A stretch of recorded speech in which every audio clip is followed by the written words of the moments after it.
মুখ্যমন্ত্ৰীয়ে কি কৈছে? মুখ্যমন্ত্ৰীয়ে কৈছে জুবিন গাৰ্গৰ ন্যায় আমি দিম, ন্যায় পাব, আৰু জুবিন গাৰ্গে ন্যায় পাবই লাগিব। Justice for Zubeen. মুখ্যমন্ত্ৰী ডাঙৰীয়াৰ ওপৰত বিশ্বাস আছে নাই? জুবিন গাৰ্গক বাচিব আছে?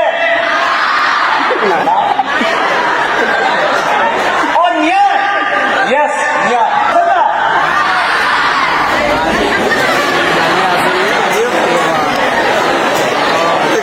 মুখ্যমন্ত্ৰী ডাঙৰীয়াৰ ওপৰত বিশ্বাস আছে নাই? জুবিন গাৰ্গক বাচিব আছে?